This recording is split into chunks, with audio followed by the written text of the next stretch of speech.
Good afternoon, I'm Rob Boskamp, and you're listening to South Texas Midday.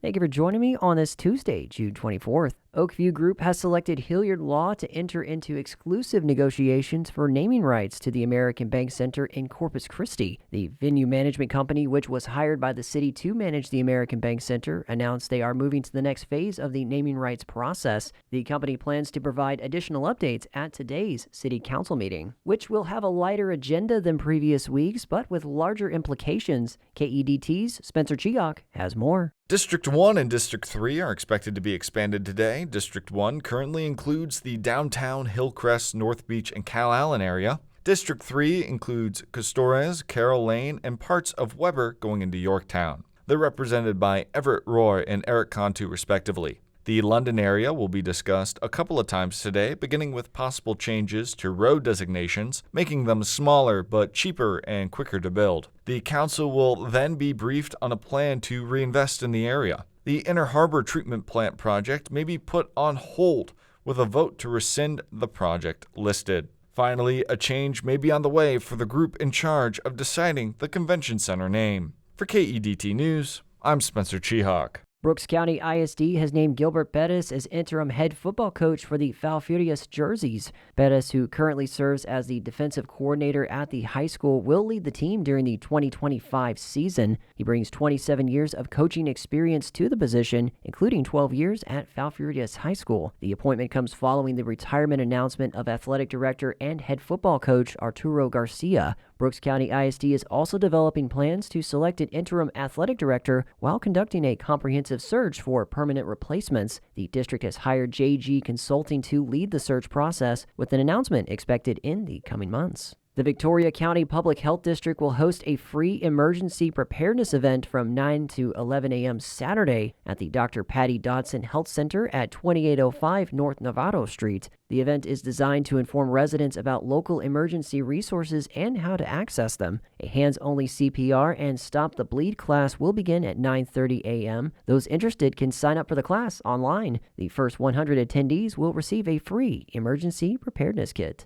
The Coastal Bend Community Foundation will host a scholarship brunch honoring the recipients of the 2025-26 academic year. That will happen at 10 a.m. Saturday at North Shore Country Club in Portland. This year, CBCF will award over $629,000 in scholarships to 264 students across its 7-county service area, which includes Aransas, Jim Wells, Bee, Nueces, Clayburgh, Refugio, and San Patricio counties. Coastal Bend Community Foundation currently administers over 100 scholarship funds benefiting graduating high school seniors and current college students. Each year, students can apply from December through March. By submitting a single application, students are considered for more than 100 individual scholarships, streamlining the process and expanding access to funding. To learn more about the Foundation's scholarship program or to explore ways to support local students, visit cbcfoundation.org/scholarships. KEDT's Civic Threads series examines city government and protocol in Texas. One prominent civic thread we're going to follow this week is the role of the city mayor. Joe Smichael speaks with Dr. Paul Gautamahler, Del Mar College political science professor, for details and analysis. Civic Threads is a series that details city government in practice. One of the civic threads we can follow is to the city mayor. The city mayor is the most prominent elected position in city government. The mayor performs ceremonial and council functions, as well as many executive duties not delegated to the city manager. Dr. Paul Gautamahler, political science professor at Del Mar College, explains the particulars of a city mayor's duties. So when we're looking at mayors, it's actually kind of an interesting position because in many cities, here as well, the mayor has some functions you would normally associate with a chief executive, but they also act as a member of the council. And so the council is more of the legislative branch of the city governance. Some cities, the mayor is the entirely chief executive. So they are the person who are in charge of all the different departments in the city government, and therefore they're in charge of the water, the roads, the police, the fire, making sure the trash gets picked up on time. Assessing the city's urban and rural environmental needs, as well as representing the city's population, all go into the mayor's decision-making process. Here in Texas, though, outside of Houston, the more popular form is the council manager form of government, where a city manager takes on those roles. But the mayor still retains some of those executive functions. For example, the mayor does have a veto authority here in Corpus Christi under the charter. But the mayor is a member of the council. So the mayor presides over the council meetings, and the mayor does vote on ordinances with the council. They are in charge of administering oaths for city members, city commission members, things like that. That is all administered by the mayor. But the mayor is not the sole chief executive, as you would see in a strong mayor form of government, for example. It is kind of an interesting mix between from what our normal concepts of an executive power and a legislative power is.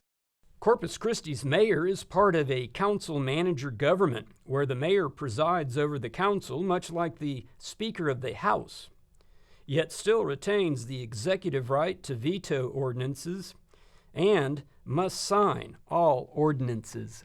The mayor performs the city's most important function when making executive decisions on how a city operates and determining a city's quality of life.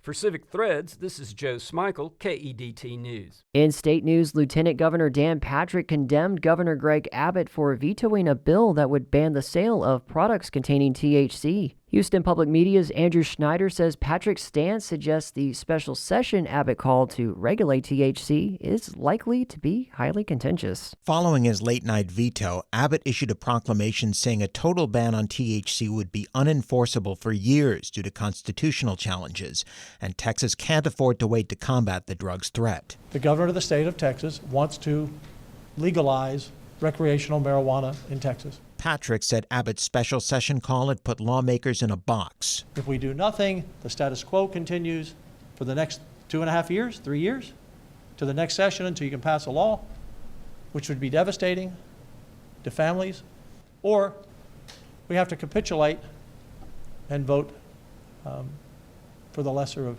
two really bad evils. The special session is scheduled to begin July 21st.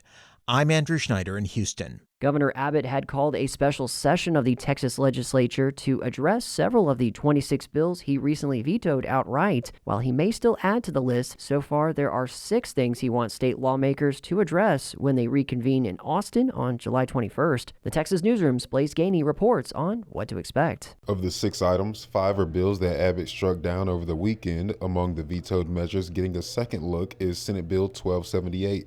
That would have allowed victims of human trafficking certain legal protections around crimes they were coerced into committing, for instance, prostitution. But in his veto proclamation, Abbott said the wording of the bill could have also made people immune to other serious and possibly unrelated crimes. The biggest topic on the special session call is consumable THC, something Abbott wants the state to regulate and not ban like the vetoed Senate Bill 3 would have. In Austin, I'm Blaise Gainey. The gunman who shot and injured 3 people at the state fair 2 years ago pleaded guilty yesterday. KERA's Toluwani Osabamuo reports his trial was set to begin this week. A judge sentenced Cameron Turner to 12 years in prison for aggravated assault and illegally carrying a gun at the fair. Turner told police he was acting in self-defense when he opened fire on another man that night. The shooting prompted fair organizers to ban nearly all firearms from fairgrounds. Attorney General Ken Paxton sued the city of Dallas and the state fair for what he said was an unlawful gun ban. One of the shooting victims also sued Turner and the companies in charge of securing the fair.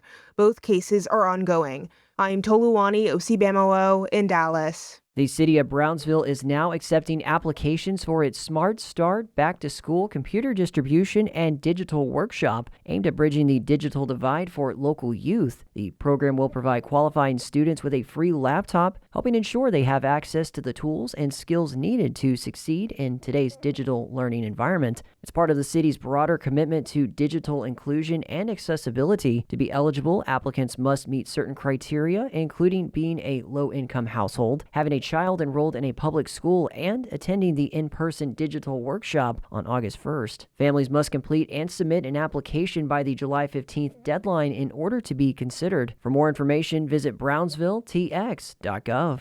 Corpus Christi is preparing for its 48th annual Big Bang 4th of July fireworks show. The fireworks display will light up the bayfront on July 4th, beginning at 9:30 p.m. Earlier in the day, the celebration will begin at 10 a.m. with a ceremony honoring local veterans at Ben Garza Gym. Family-friendly activities will continue along the bayfront throughout the day, culminating in the evening fireworks display. The fireworks show is free and open to the public. And mark your calendars for October 3rd and 4th because Tejas Fest returns to downtown Victoria with a lineup featuring Texas country and Tejano stars along with local favorites to help celebrate everything that makes Victoria true to Tejas. Tejano night will happen that Friday, followed by a Texas country lineup the next day. Pecos and the Rooftops will be the festival headliner, along with time-honored favorites such as Cory Morrow and Michael Sagato, plus a variety of local artists and others with ties to the region. To learn more about Tejas Fest, including sponsorship and underwriter opportunities, visit victoriatx.gov/TejasFest.